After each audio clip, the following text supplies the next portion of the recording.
వాళ్ళ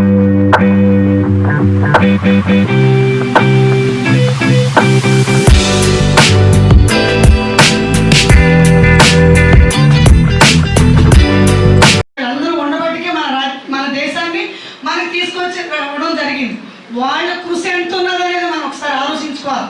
ఎందుకంటే రాత్రి పగలు బ్రిటిష్ వారితో పోటీగా వెళ్ళి వాళ్ళు మన దేశం మనకు వచ్చే వరకు కూడా వాళ్ళంత పోరాటం చేశారు అంటే అదంతా కూడా మన గురించే చేశారు.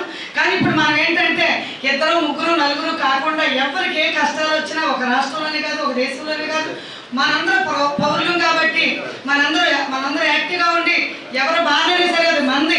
ఆ రోజు గాంధీ గారు మనకెందుకు దేశం ఎవరు పట్టిపోతే మనకెందుకని ఆ రోజు ఆయన అనుకుంటే ఈ భారతదేశంలో మనం సుఖంగా ఉండేవాళ్ళం కాదు, మనం తెలివిగా ఉండేవాళ్ళం కాదు.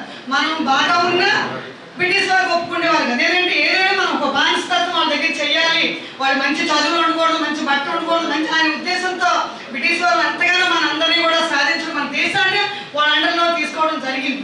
అలా కాకుండా మనందరం కూడా కలిపి దేశాన్ని వాళ్ళు రక్షించారు, కానీ మన రాష్ట్రాన్ని మన ఊర్ని మనందరం కూడా ఐక్యతగా ఉండి మనందరం రక్షించుకోవాలని కోరుకుంటే అవకాశం. 79వ స్వాతంత్ర దినోత్సవ శుభాకాంక్షలు అందరికీ. ముఖ్యంగా ఇది వికసిత్ భారత్ అని ముందుకు వెళ్తున్నాము. వికసిత్ భారత్ అనేది developed India by the year 2047. అంటే ఇక రాబోయే 22 సంవత్సరాలు మనం 22 సంవత్సరాల లోపల మనం డెవలప్డ్గా ఇండియాగా ముందుకు వెళ్ళాలి. ఈరోజు ప్రపంచ దేశాలందరూ కూడా మన ఇండియా వైపే చూస్తున్నారు. ఎందుకంటే మ్యాన్ పవర్ మన దగ్గర ఉంది. ఏ దేశంలో చూసినా స్కిల్డ్ పర్సన్స్ ఎవరైనా ఉన్నారంటే మన ఇండియన్స్ ఉన్నారు. గర్వంగా చెప్పుకోవాలి, we are the most powerful of today. అలాంటి మన ఇండియన్స్ మనం బాధ్యతాయుతంగా మన నాయకుల్ని బాధ్యతతో ఎన్నుకుంటే, ఎప్పుడైతే మన నాయకుల్ని మనం బాధ్యతతో ఎన్నుకుని డాక్టర్ గారు చెప్పినట్టు కుల మత భేదాలతోటి వెళ్లకుండా రేపొద్దున్న యావత్ ప్రపంచం మన వైపు చూస్తుంది. సో మనం చూస్తుంది అంటే ఫోకస్ మన మీద ఉన్నప్పుడు మనం మోస్ట్ పవర్ఫుల్ నేషన్గా ఎదగాలి అంటే బాధ్యతాయుతంగా మనం వెళ్దాము. అది బాధ్యతాయుతంగా వెళ్ళాలి అంటే కింద స్థాయి నుంచి బాధ్యతాయుతమైన నాయకుల్ని మనం ఎన్నుకుంటే, ఎప్పుడైతే మంచి నాయకుల్ని ఎన్నుకుంటామో మన దేశం బాగుపడుతుంది, మనము బాగుపడుతుంది.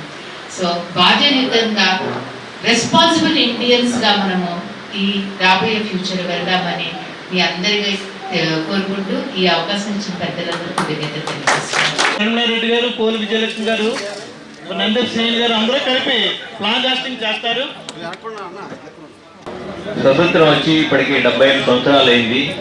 ఇప్పుడు 79వ స్వతంత్ర దినోత్సవ వేడుకలు జరుపుకుంటున్నాం. ఈ 75 సంవత్సరాల్లో కూడా ఎన్నో సాధించాం, ఎంతో ప్రగతి పదంలోకి వెళ్ళాం.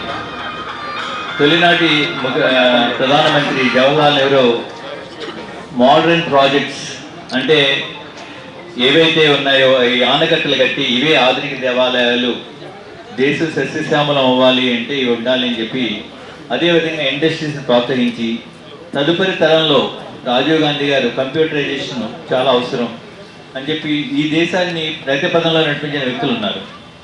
ప్రస్తుత రాజకీయ పరిస్థితులు చూస్తుంటే దేశాన్ని మతపరంగాను కులపరంగాను విడగొడుతున్నారు. ఇది ఎంతవరకు సబబు, ఇది ఎంతవరకు న్యాయం?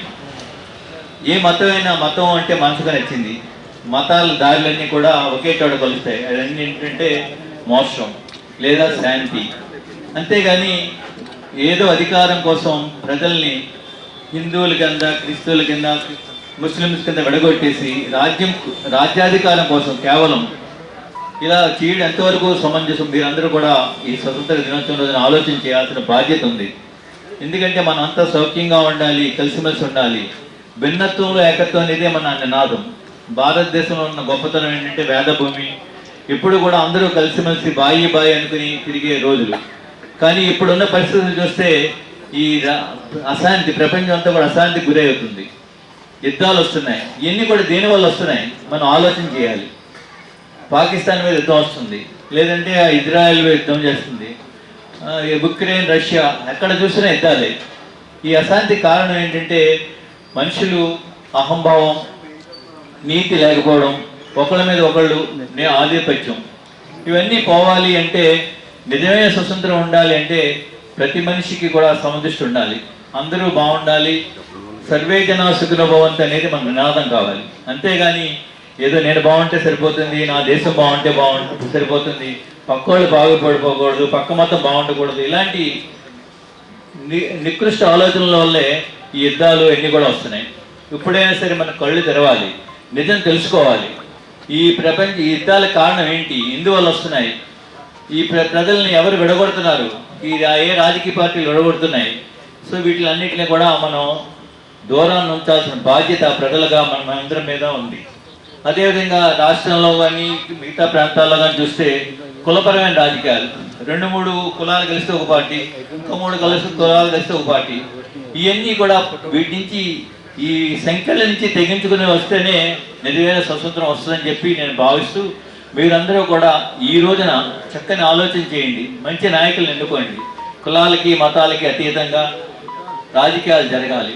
అలాంటి రాజకీయాలు ఉన్నప్పుడే దేశం ప్రగతి పదంలో ఉంటుంది, దేశం శాంతియుతంగా ఉంటుంది, యుద్ధాలు రావు. అందరూ కూడా చక్కగా సుపరిపాలనతో చక్కగా మంచి ఆలోచనలతోటి మంచి ఆరోగ్యంతో ఉంటారు. గాంధీ మహాత్ముడి కన్నా గ్రామ స్వరాజ్యాన్ని సుసంపన్నం చేసిన వ్యక్తి జగన్మోహన్ రెడ్డి గారు. సో ఇప్పుడు నేటి ఈ వ్యవస్థను చూస్తే ఇవన్నీ కూడా పక్కన పెట్టేశారు. సో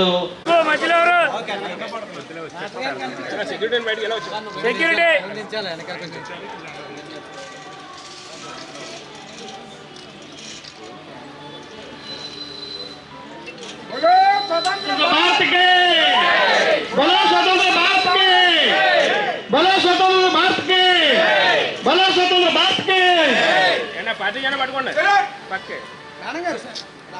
ఇప్పుడు జాతీయ గీతం జనగణ మన అధినాయక జయ హే భారత భాగ్య విధాత, పంజాబ్ సింధు గుజరాట మరాఠ ద్రావిడ ఉత్కల వంగ, వింధ్య హిమాచల యమునా గంగా ఉత్కల జలధి తరంగా, तव शुभ नामे जाए तव शुभ मंगलदायक जय हे भारत भाग्य विधाता, जय हे जय हे जय हे जय जय जय जय हे जय हे.